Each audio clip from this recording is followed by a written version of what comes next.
دوستی کی ہے تو اس کا شملہ تو اونچا ہوگا اور وہ ہاتھی پر آئے گا آپ کے گھر۔ اس تصادم نے انڈیا کو روایتی پارٹنرز کے درمیان بھی تنہا کر دیا۔ چند ماہ تک ٹرمپ نے انڈیا کے ساتھ $500 ارب کے تجارتی حجم کے ہدف پر اتفاق کیا تھا۔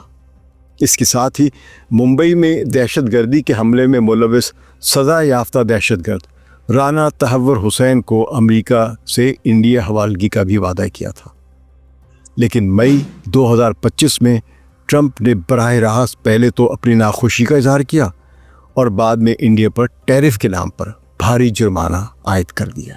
یہ تفصیل آپ روز سن رہے ہیں۔ اسی پس منظر میں پاکستان نے اس صورتحال کو فائدے میں بدلا، ایک اپرچونٹی سمجھا اور سیز فائر میں نہ صرف صدر ٹرمپ کے کردار کو سراہا بلکہ امن قائم کرنے کی وجہ سے نوبل انعام کے لیے بھی نامزد کر دیا، اور اس طرح پاکستان نے امریکی اسٹریٹجک کیلکولیشن میں اپنی پوزیشن مضبوط کی۔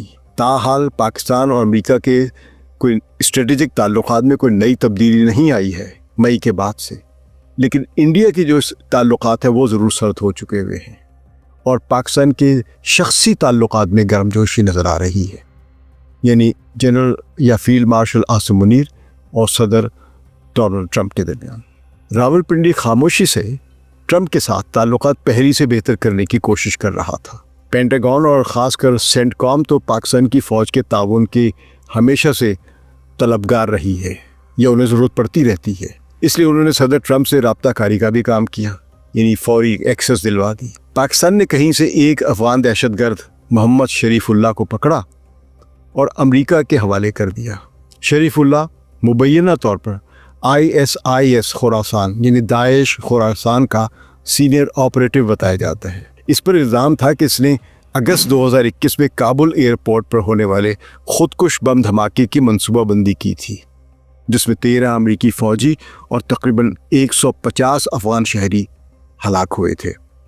بتایا گیا ہے، یہ اتفاقات دیکھیے گا، کہ وہ فروری 2025 میں صدر ٹرمپ کے حلف اٹھانے کے چند دنوں بعد ہی افغان سرحد کے قریب پہنچا اور وہاں پاکستانی حکام کے ہاتھوں گرفتار ہو گیا۔ مزیدار بات ہے نا، اور بعد میں امریکہ کے حوالے کر دیا۔ پاکستان نے نمبر سکور کر لیے۔ یہ بھی اس کہانی میں خوبصورت موڑ تھا۔ صدر ٹرمپ نے شریف اللہ کی گرفتاری کا اعلان کانگریس میں خطاب کے دوران کیا اور پاکستان کے کاؤنٹر ٹیررزم میں تعاون کی تعریف کی۔ تالیاں بجی تھی کانگریس میں۔ بعد میں سینٹ کام کے کمانڈر جنرل کوریلا نے بھی پاکستان کی بھرپور تعریف کی اور پاکستان نے بھی انہیں ایک سویرین ایوارڈ سے نوازا۔ اس دوران ٹرمپ خاندان نے کرپٹو کرنسی کے شعبے میں بھی قدم بڑھایا، اس کاروبار میں حصہ لیا، اس بزنس میں ایک کام شروع کیا۔ ان کا business venture world Liberty financial کے نام سے شروع ہوا، جس میں وہ 60% شیئرز رکھتے تھے۔ اس بزنس سے پاکستان کے ساتھ بلاک چین ٹیکنالوجی اور ڈی سینٹرلائزڈ فائنانس کو فروغ دینے کے لیے ایک اہم معاہدے پر دستخط کیے۔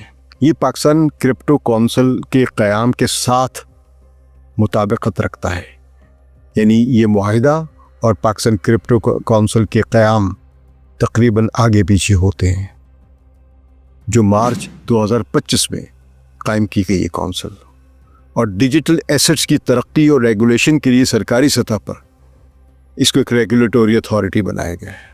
پاکستان کرپٹو کونسل نے بینانس نامی کرپٹو کرنسی کے ایکسچینج کے سابق CEO جانگ پینگ ژاؤ کو اپنا اسٹریٹجک ایڈوائزر مقرر کیا۔ چینی نژاد کینیڈین بزنس مین جانگ پینگ ژاؤ نے 2023 میں ایک امریکی عدالت میں منی لانڈرنگ کے الزامات تسلیم کیے تھے۔ اس مقدمے میں بینانس پر تقریباً $4.3 ارب کا جرمانہ بھی عائد کیا گیا تھا، جو امریکی کارپوریٹ تاریخ کی سب سے بڑی سزاؤں میں سے یا سب سے بڑے جرمانوں میں سے ایک تھا۔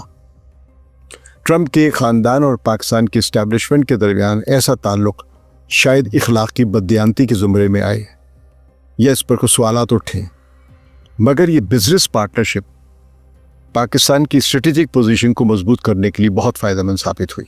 پردے کے پیچھے جو بھی عوامل تھے، انڈیا نے عالمی سطح پر اپنی اہمیت کھو دی اور امریکہ کے صدر کی نظر میں اس کے وزیر اعظم کی پوزیشن گر گئی۔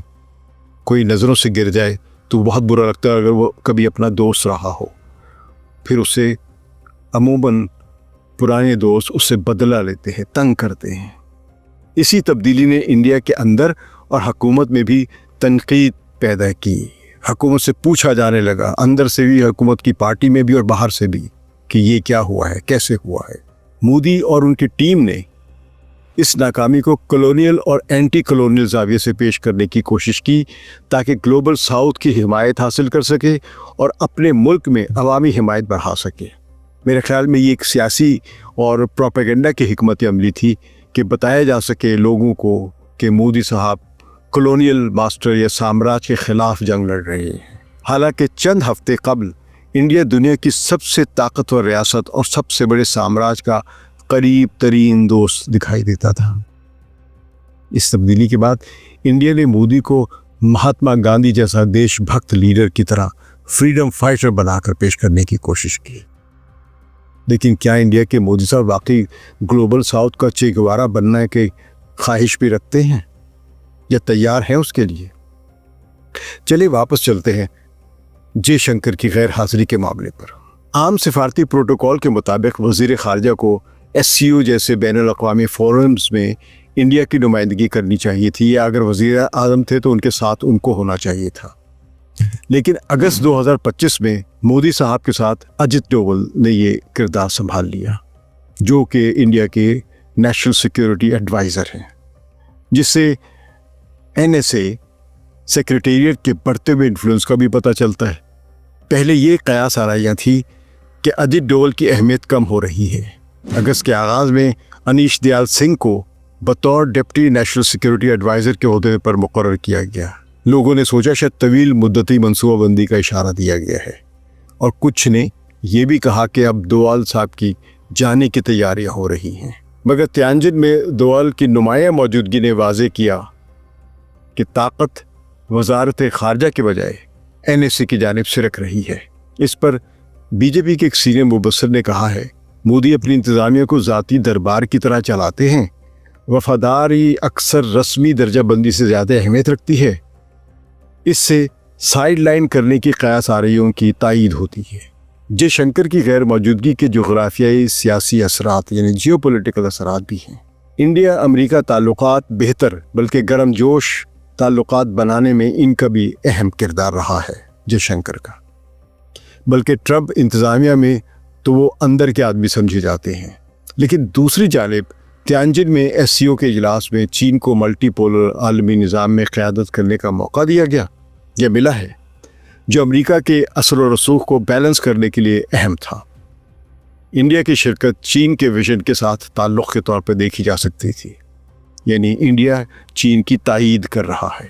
تجزیہ کاروں کے مطابق اس طرح کی وابستگی سے اجتناب ایک حکمت عملی تھی تاکہ انڈیا مغربی طاقتوں اور ابھرتے ہوئے اتحادوں کے ساتھ پیچیدہ تعلقات میں توازن قائم رکھ سکے، اور انڈیا بغیر کسی بلاک کے تابع ہوئے گلوبل ساؤتھ میں اپنی قیادت برقرار رکھ سکے۔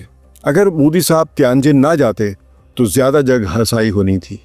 انڈیا نے ہمیشہ اسٹریٹجی خود مختاری پر زور دیا ہے اور ہمیشہ یہی دکھانے کی کوشش بھی کی ہے۔ اسی لیے انڈیا صرف انہی عالمی پلیٹ فارمز میں شامل ہوا اور اتنی ہی حد تک شامل ہوا ہے جو اس کے موقف سے مطابقت رکھتے ہیں۔ ماضی میں نان الائن موومنٹ کے ایک لیڈنگ کردار ادا کرنے کے باوجود روس کے ساتھ جو سوویت یونین تھا، انڈیا نے ایک دفاعی معاہدہ کیا تھا جو کہ نان الائن موومنٹ کے بنیادی اصولوں کے خلاف تھا، لیکن جو ضرورت تھی اس کے مطابق چلنا چاہیے۔ آج کے دور میں ہم کہہ سکتے ہیں کہ اسٹریٹجک آٹونومی کے نعرے کی آڑ میں انڈیا کسی بھی اصول کا کوئی بھی موقف اپنا سکتا ہے۔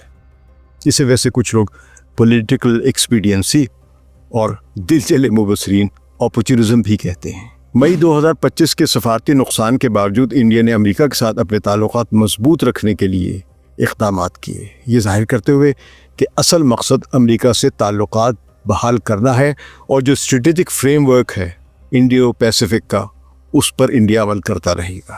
اس توازن کی دلیل انڈیا کی ان حساس بین الاقوامی مسائل پر خاموشی ہے جن سے امریکہ واقعی ناراض ہو سکتا ہے۔ اسرائیل کے غزہ میں فوجی آپریشن کی کوئی مذمت نہیں کی، ایران پر امریکہ کے حملوں پر کوئی مذمت نہیں کی، اور وینزویلا کے خلاف امریکی فوج کی حالیہ تعیناتی پر بھی انڈیا خاموش ہے۔ ساتھ ہی انڈیا نے واشنگٹن کے ساتھ اعلیٰ سطحی دفاعی مذاکرات مشترکہ کاؤنٹر ٹیررزم میں تعاون اور انڈو پیسیفک سیکیورٹی پروگرامز جو بنے ہوئے ہیں کوآڈ اور آکس وغیرہ، ان میں شمولیت برقرار رکھی ہوئی ہے، اور امریکی دوست جے شنکر کو اپنے عہدے پر برقرار رکھا ہوا ہے، اور انہوں نے کروشل موقع پر تیانجن نہ جا کر اپنے امریکیوں سے تعلقات برقرار رکھنے کا ایک پیغام دیا ہے۔ یہ اقدامات ظاہر کرتے ہیں کہ انڈیا اسٹریٹجک خود مختاری کے دعوے کے باوجود امریکہ سے تعلقات خراب کیے بغیر اپنے دوبارہ سفارتی اور اسٹریٹجک واپسی کے دروازے کھلے رکھے ہوئے ہے۔ یہاں پر فلم محل کا گانا سننے کی ضرورت ہے۔ آئے گا آئے گا آنے والا آئے گا، محل فلم کا تھا یہ۔ یعنی اب بھی انڈیا گھر واپسی چاہتا ہے۔ کیا میں نے کوئی زیادہ بڑی کانسپریسی تھیوری تو نہیں بنا دی؟ کامنٹس میں ضرور بتائیے گا۔ ثقلین امام کو اجازت دیجیے، خدا حافظ۔